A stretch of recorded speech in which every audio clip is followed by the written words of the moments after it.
Today in the Audio Hotline studio, I'm going to be reviewing the Warm Audio WA87. When 87 is in the name of a microphone, people can't help but compare it to the Neumann U87, just because it's such a classic. It makes sense. There are a ton of clones and replicas of the Neumann U87 that try to emulate its sound. This microphone does have some similarities to the Neumann U87, especially when it comes to features, but today I will not be comparing the two, mostly because I just don't have that kind of disposable income to get a U87. So today is just going to be about the Warm Audio WA87 and how good this $600 microphone is. Well, without further ado, let's get mic'd.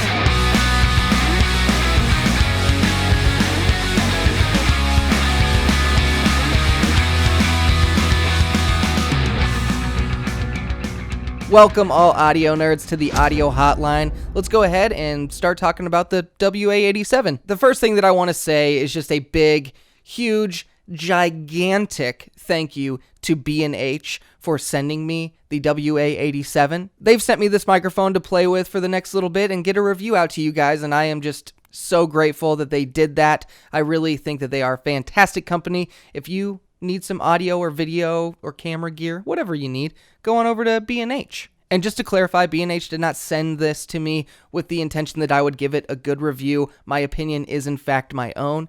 Actually, they didn't even ask me to say anything nice about their company. That was all me, baby. All Papa Bronson. That got weird. I apologize. Like I was saying earlier, there are quite a few clones of the Neumann U87, and this just so happens to kind of be one. Warm Audio's thing is to kind of replicate old classic gear and to make it a little bit more affordable. I have listened to some comparisons of the Neumann U87 and the Warm Audio WA87, and I have also personally experienced both of these microphones in a studio setting, and I'll be the first to say this doesn't sound identical to a Neumann U87. I mean, this is $600. The U87 is $3,200 to $3,600. So the fact that people would think that this is going to sound identical to it is a bit of a stretch. I mean, this is like 16 to 17% of the cost of the U87. Like, that's crazy. My biggest issue is when a microphone company names a microphone blank 87. I feel like it's just a ploy to get people interested in the microphone and buy it, which is kind of lame. I'd much prefer a mic to make it on its own merits rather than just, right on the back of the Neumann U87. But what are you going to do? That's the world that we live in. Every single great classic movie gets a remake, and I guess that's the same case with every great microphone. But I don't want you to get the impression that I think that this microphone is already bad because it doesn't sound like a U87. I don't think that at all. It's definitely a solid microphone, especially for its price. But $600 for a microphone, that's nothing to sneeze at, nothing to cough at, nothing to fart at. It is a serious price tag. So a $600 microphone can definitely sound fantastic. So let's go ahead and see just how good the WA87 is. Now, before we jump in, but most importantly, before I forget to mention it, today I am recording with the Zoom H6 with the gain set at about 45%. I am using a Mogami XLR cable, and I'm sure you can see this windscreen right in front of me. This is not included with the microphone. This is, in fact, the Stedman Pro Screen 101. But let's go ahead and talk about what comes in the box with the WA87. When you purchase the Warm Audio WA87, you will get a beautiful wooden storage case. Inside of this wooden storage box, you will see a beautiful velvet inside, and it does have a molded foam to fit the microphone perfectly. This microphone does come with a full-on shock mount, and inside that shock mount is in fact a stand adapter, and in relation to that, it does come with a few extra bands in case you break or lose one. But not only does this come with a shock mount, it also comes with just a traditional mic mount. This mic mount also does feature a stand adapter, so in this box you get a total of 2. You'll get some very nice documentation, as well as a very cool Warm Audio sticker. And last but most importantly, you will get the Warm Audio WA87 3-polar pattern condenser microphone. Now when it comes to the accessories and the build quality of the accessories and the microphone itself, all I can really say is just, wow. Everything just feels fantastic, feels very high quality. And maybe you didn't notice originally, but this beautiful box has been on display in this video the whole time. I mean, I wouldn't put this thing in my gross gear closet. This is going in the living room. This is going on display. Ha! If my fiance lets me, I don't know. We'll see. You're just so beautiful, aren't you? How did I get so lucky for you to be in my life? Oh yeah, thank you, B&H. That's how. Yeah. This shock mount is fantastic. It's built amazingly. And right now I'm shaking the microphone and it doesn't sound like I am. Pretty impressive. The fact that this comes with a shock mount and a mic mount is extremely helpful for getting in different situations. Like for instance, if I want to record a guitar cabinet with this microphone, it's going to be kind of a pain to use this shock mount, and instead slapping on that mic mount onto the mic stand and getting it right in front of that guitar cabinet is going to be way easier. Insanely helpful to have both. The microphone build itself, it's honestly built I'm not going to say it. I'm not going to say like a tank. No. Tanks are meant to kill enemies. This is meant to make everyone happy. So this is built like a magic school bus.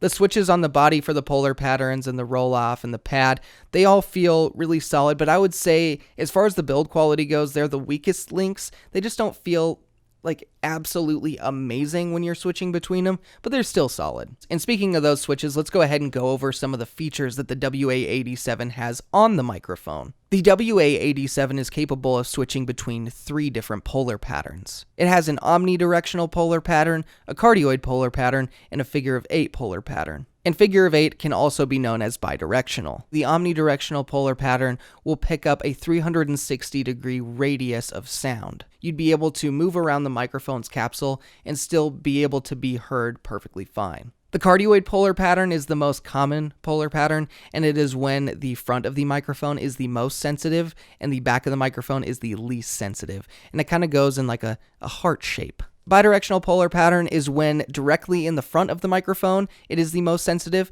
and directly in the back of the microphone it is the most sensitive. If you have someone directly in front of the microphone and behind the microphone, you'd be able to hear them just fine. The other 2 switches that you can find on the back of the WA87 are a negative 10 decibel pad switch, as well as a high pass filter switch that engages at 80 Hz, and it's kind of just to cut out any rumble. We'll be testing out all 3 of these polar patterns today, as well as the other features on this microphone. When it comes to the features of this microphone, there are actually a lot of similarities between it and the U87. The U87 is capable of doing the 3 different polar patterns, and also the U87 has a 10 decibel pad, as well as, you guessed it, a high pass filter. And these 3 different polar patterns make the U87 a super versatile microphone, and also the WA87 a super versatile microphone. But since we've talked about what comes with the microphone and what comes on the microphone, now let's talk about what comes in the microphone. Let's go over some specs. Let's get nerdy. The Warm Audio WA87 is a large diaphragm condenser microphone, and as stated before, it is capable of switching between 3 polar patterns. This microphone has a frequency response of 20 Hz to 20 kHz, as well as a max SPL of 125 decibels without the negative 10 decibel pad, and 132 decibels with the pad engaged. That math seems weird. Yeah.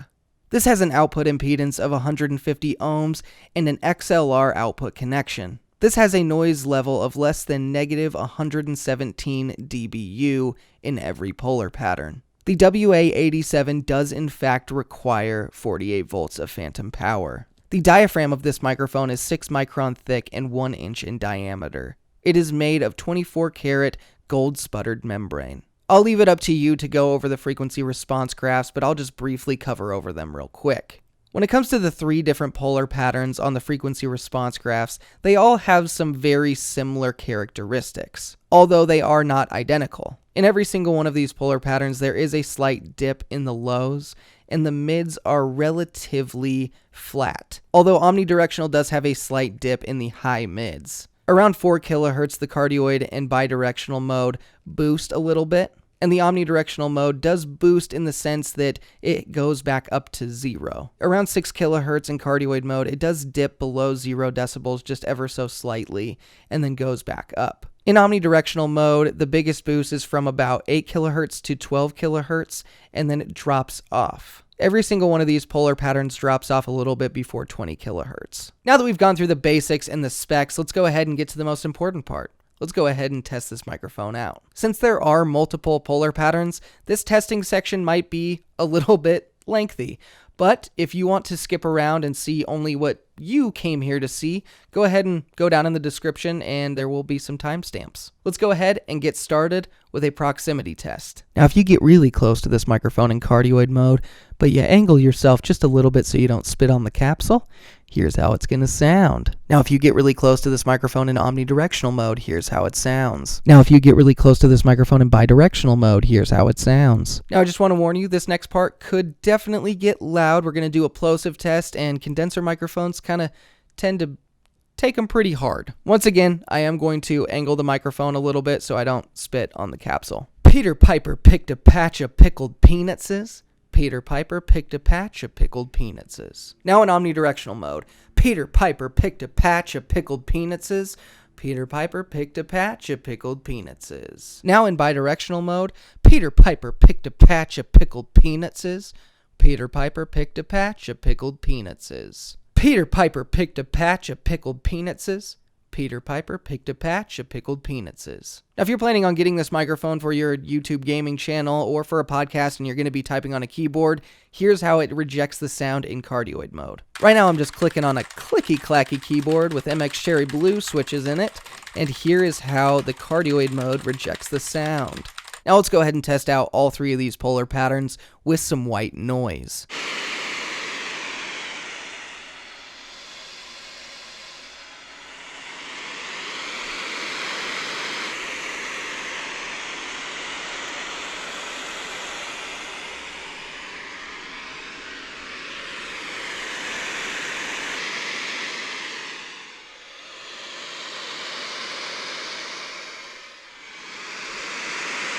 If you're planning on getting this microphone for podcasting or voiceover or just anything where you're going to want some post-processing on it, here is how it could sound with some EQ, some compression, maybe some limiting, maybe a noise remover, I doubt it though, and maybe a de-esser. I'll go ahead and put whatever plugins I use right up on the screen so you can check them out. You can still see it in the screen a little bit, but here's how the microphone sounds about 3 feet away from me in cardioid mode. Now here's how this microphone sounds 3 feet away from me in omnidirectional mode. With this microphone directly in front of me about 3 feet away, here's how it sounds in bidirectional mode. But if you wanted to record a podcast or just anything in bidirectional mode with one source talking and another right behind it, here's how it would sound. You are seriously the most annoying person ever. Dude, you really don't have to be so rude. You really don't. Honestly, I just wish that I was never on this podcast with you. I think you're terrible. I think I hate you. I hate you.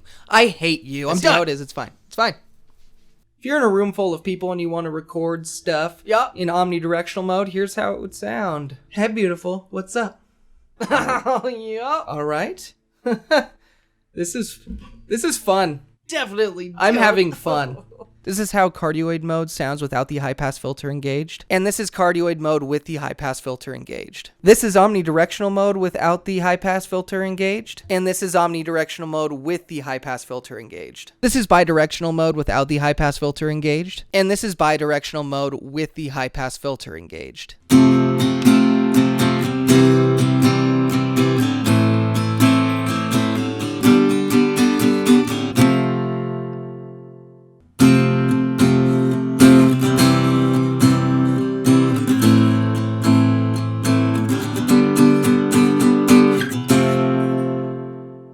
Now that we've gone through the basics, the specs, and we tested this microphone out, let me go ahead and get to my review, my opinion of the Warm Audio WA87. Now, just to briefly summarize some of the things that I talked about earlier, I absolutely love the build quality of this. I think the accessories that come with it are absolutely fantastic, even for the $600 price tag. This? I'd pay $600 for this alone. No problem. Okay, no, I wouldn't, but this thing's awesome. I love that this is a pretty versatile microphone in the sense of it having 3 different polar patterns. Now, let me just state, even though I love that it has the different polar patterns, I usually only use cardioid a vast majority of the time. But I think that having a microphone like this around that is capable of omnidirectional and bidirectional, that's absolutely invaluable. There have been times where I've been recording like gang vocals. I don't know if that's like a usual term. If I'm recording like hardcore or metal music and they have like gang vocals, it's like a choir, but of like angry men. It's like, you will never shit right. You will never shit right? Is that what yep, That is what I said. Why did that come to my mind? That's weird.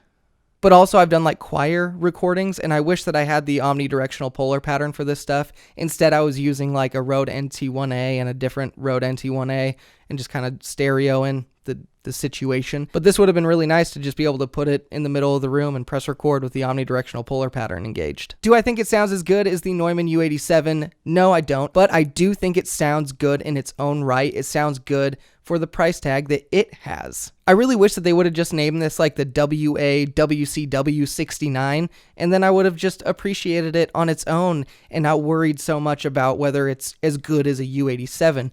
That shouldn't really be what I'm wondering when it comes to a $600 microphone, but because they put 87 in the name, I can't help myself, like everyone else. And truth be told, WA-WCW69, that's a sick microphone name, man. But to sum it all up, I love the build quality, I love the accessories, I think it sounds really good, and it's honestly just like a high-end, but high-end budget microphone, and I think it fits really well in that category. So do I recommend this microphone? Yes, I do. I think it is a great microphone. So the grade that I give the Warm Audio WA87 is an A-. Thank you for watching this review of the Warm Audio WA87. I hope that it helped you out, helped you decide whether you want to get one of these or not, but most of all, I hope you had fun. Stay tuned for a lot of other reviews and a lot of other videos containing stuff about audio. Audio Hotline, that's what we do here. Big thank you to my subscribers, and another big thank you to B&H for once again sending me the WA87. I really do appreciate it. You're helping this channel out a lot, and you're making my subscribers happy by sending me awesome gear. And once again, thank you all for watching the Audio Hotline. I'll see you audio nerds next time. Air guns, baby.